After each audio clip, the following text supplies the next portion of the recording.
Bienvenue sur Africa 24 pour cette nouvelle édition du Non-Stop Info. Au sommaire de l'actualité, visite d'État du président malien Ibrahim Boubacar Keïta en France. L'occasion pour les deux pays amis qui partagent déjà des liens étroits de renforcer leur coopération. Dans 3 jours, à savoir le 25 octobre, aura lieu l'élection présidentielle ivoirienne.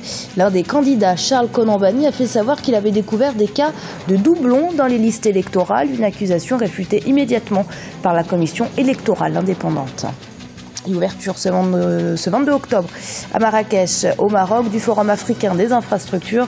Le thème retenu pour cette édition, coopération sud-sud et relais de développement des infrastructures de transport. Le président malien Ibrahim Boubacar Keïta est en visite d'État pour 2 jours à Paris, la capitale française. Ce mercredi 21 octobre, il a été reçu par le président François Hollande à l'Élysée. Il poursuivra sa visite ce jeudi avec notamment l'ouverture d'une conférence des bailleurs de fonds sur la relance économique du Mali. C'est un sujet de Jean-Célestin Ndjangé et de Lizelsia Kizimana. Pour la première fois depuis son élection en 2013 à la tête du Mali, Ibrahim Boubacar Keïta est reçu avec les honneurs d'une visite d'État à l'Élysée à Paris, en France. Ce mercredi 21 octobre, la rencontre entre le locataire du palais de Koulouba et son homologue François Hollande à l'Élysée avait un trait solennel, l'occasion de renforcer les liens de coopération entre Paris et Bamako. Nous sommes très sensibles au Mali. Pour nous, il ne saurait y avoir d'amitié sans considération et sans respect.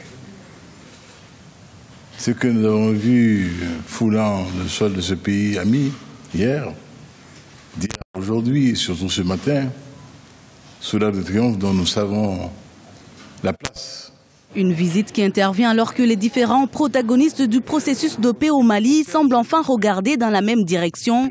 Paris entend donc affirmer son appui à cette initiative en accompagnant la mise en œuvre de l'accord signé à Alger en juin 2015. On n'engage pas le Mali à la légère. Le crédit du Mali ne saurait être un crédit léger. Dès lors qu'il est engagé, il est tenu. Et de la manière la plus ferme, la plus rigoureuse. Qui nous vaut aujourd'hui la confiance retrouvée, je le dis avec beaucoup de bonheur, de l'ensemble de nos frères partis au conflit. Ce jeudi, 2 temps forts marqueront la suite de la visite du président Ibrahim Boubacar Keïta en France. L'ouverture d'une conférence des bailleurs de fonds sur la relance économique du Mali et un déplacement près de Verdun, dans l'est de la France, où reposent des soldats maliens de la Première Guerre mondiale. Les élections présidentielles et législatives auront lieu le 25 octobre en Tanzanie et la campagne a débuté par un meeting du parti au pouvoir, le CCM, dont le candidat est John Magufuli. L'opposition, quant à elle, s'est réunie autour de la candidature de l'ancien Premier ministre Edward Lowassa. Et autre présidentielle ce 25 octobre sur le continent, celle de Côte d'Ivoire. Et alors que l'opération de retrait des cartes d'électeurs s'est achevée ce mercredi 21 octobre, le candidat Charles Konan Banny a mis en doute la fiabilité du fichier électoral. La commission électorale indépendante a exigé des preuves formelles et irréfutables d'irrégularité. Ibra Khadindiaï. C'est une polémique qui tombe à quelques jours de la présidentielle prévue ce 25 octobre en Côte d'Ivoire et qui vient jeter des doutes sur la fiabilité du fichier électoral. Selon le candidat à la présidentielle, Charles Konan Banny, il y a au moins 794 doublons sur la liste électorale de 2015. Oui, j'ai dit que cette liste comprenait des doublons et je le maintiens, je le confirme. Cette déclaration n'est pas faite à la légère. Je ne suis pas un politicien, je suis un homme politique. J'ai une passion pour la Côte d'Ivoire, je ne dis pas les choses au hasard. Je veux que la Côte d'Ivoire retrouve la paix et la sérénité. Je ne veux plus que les Ivoiriens meurent pour des élections. Donc, mon souci, c'est de faire en sorte qu'il n'y ait plus cela.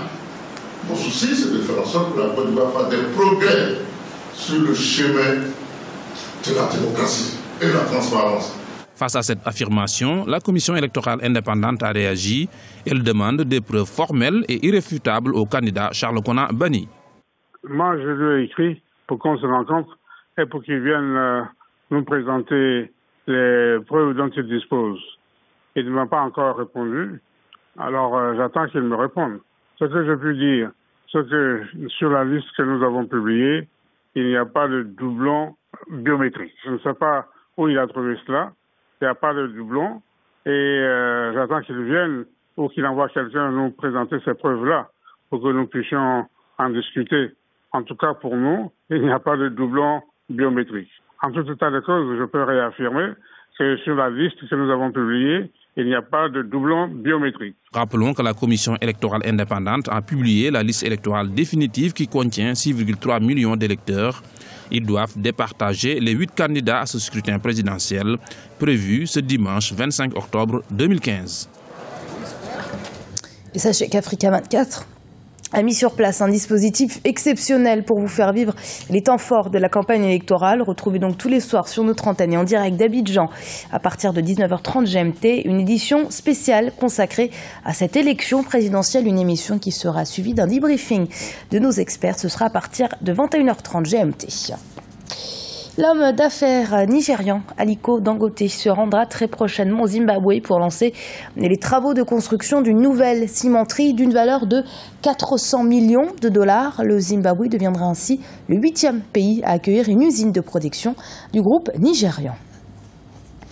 Le Forum africain des infrastructures 2015 a débuté ce jeudi 22 octobre à Marrakech, au Maroc. Cette 8e édition a pour thème coopération sud-sud et relais de développement des infrastructures de transport. Environ 500 professionnels venus d'Afrique et du monde entier partagent leurs expériences à travers des plateformes d'échange. La rencontre se clôturera le 24 octobre. Liselsia Kizimana.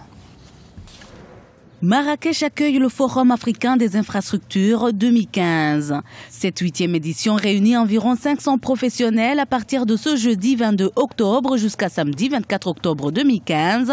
Le thème de l'année, coopération sud-sud et relais de développement des infrastructures de transport. Pour nous, si je parle du secteur agricole, pour nous, tout ce qui est infrastructure, c'est un maillon qui constitue un peu l'assiette de tout ce que nous pouvons faire de l'avenir de notre production. Lorsqu'il y a production, commercialisation, l'infrastructure joue un rôle très important, que ce soit en infrastructure de transport, que ce soit la logistique de transport, que ce soit tout ce qui est logistique de plateforme de commercialisation, de stockage, de conditionnement. Et pour nous, au niveau Maroc, nous pouvons partager dans le cadre de la coopération sud-sud ce que nous faisons et les opportunités de travailler ensemble pour un transfert en tant que hub production marocain pour qu'elle soit transférée dans les différents pays. Cette rencontre qui se tient au Maroc s'est illustrée depuis 2007 par un véritable rayonnement au niveau de l'Afrique. De pareilles rencontres se sont déjà déroulées au Sénégal et en Côte d'Ivoire. Réelle plateforme de débat et d'échange entre gouvernements, professionnels et opérateurs du secteur, organismes de financement et de coopération ou encore experts internationaux, le Forum africain des infrastructures est une occasion pour exposer les enjeux majeurs liés au développement des infrastructures. Ce secteur est en effet considéré comme une clé de développement par plusieurs pays africains et en particulier la Côte d'Ivoire qui s'est lancée dans la modernisation de ses transports à travers plusieurs réformes. Ces réformes commencent à avoir un aboutissement aujourd'hui au mieux des intérêts de l'ensemble des usagers. Parce que la mission à nous confiée par son Excellence le Président de la République et le Premier ministre Daniel Kablan-Denka, c'est de moderniser l'ensemble des systèmes de transport. Et aujourd'hui, je peux dire que je suis un ministre heureux parce que nous sommes en très bonne voie au niveau de toutes ces réformes et surtout au niveau de la modernisation des systèmes de transport en Côte d'Ivoire.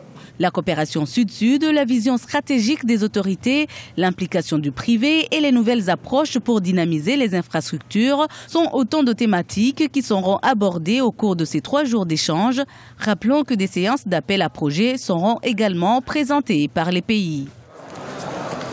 Et ce journal a été préparé par l'ensemble de la rédaction d'Africa 24. Merci de l'avoir suivi. Restez avec nous. Dans un instant, une nouvelle édition de l'information.